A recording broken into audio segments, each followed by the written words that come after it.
So if there's something like an energy body, and there's millions of people talking about it and experiencing it, it can't be all bullshit. You could find somebody who has no credibility and is a total fraud, or who is crazy, or super high, and they could say something that the people who've been practicing in the energy healing field space for years would say that statement is false. That's how you validate data, like a statement. You know, your heart chakra likes it when you throw apples at black dogs. Okay, I don't hear Barbara Brennan saying that. I don't hear Teal Swan saying that. Maybe they're saying that. I think that's bull. If somebody said that, they're like, I'm a spiritual teacher, I took the sacred herb, or I was touched by an angel, but no other leading teacher says it, maybe wait a little bit. And it might be shown to have no grounds, unless you know, okay, they're obviously a little bit crazy, or maybe they're very smart, but in that moment something came over them, or they were messing with us, or they had too much of something, and just, their credibility isn't zero, it isn't affected at all, they just had a blip, anywhere in the continuum, right?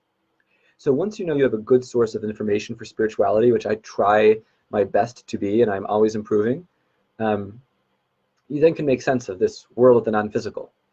Body, mind, spirit. Spirit is generally immaterial. There are models and maps and definitions of mind that talk about it as non-physical or cosmic, and there's versions of mind that talk about it as embodied and subconscious and dendrite connections, right? There's so many definitions, but generally mind is more linked to, your cognitive processes and thoughts, and spirit is the immaterial. Now, I do not call Wi-Fi waves or EMFs spirit, even though they are technically immaterial. Photons do have mass.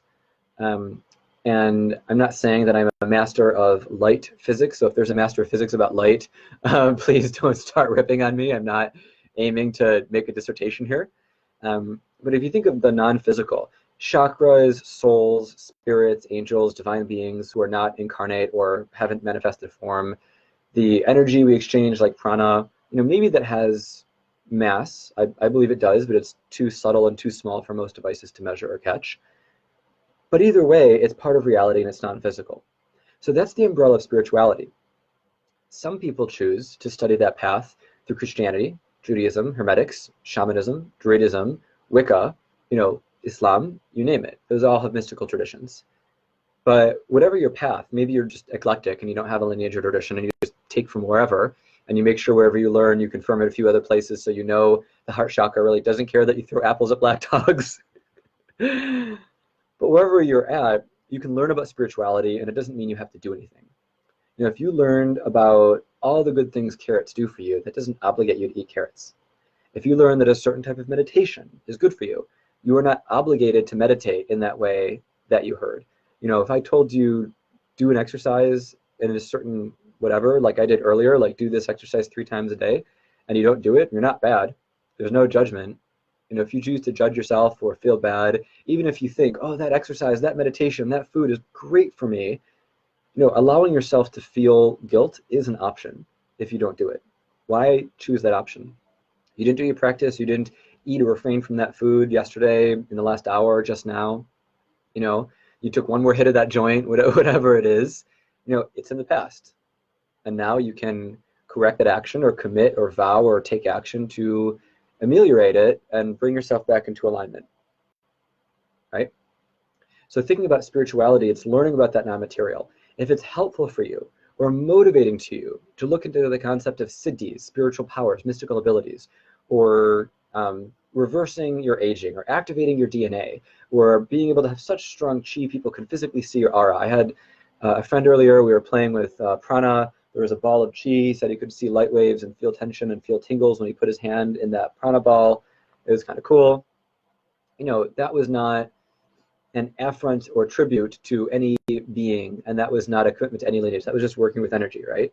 If you want to work with Jesus, with Archangel Michael, with Krishna, with Lakshmi, Aphrodite, Thoth, Apollo, any being of any lineage that is of a good or kind or benevolent nature, or whatever your deal is, do that, and that's part of your spirituality.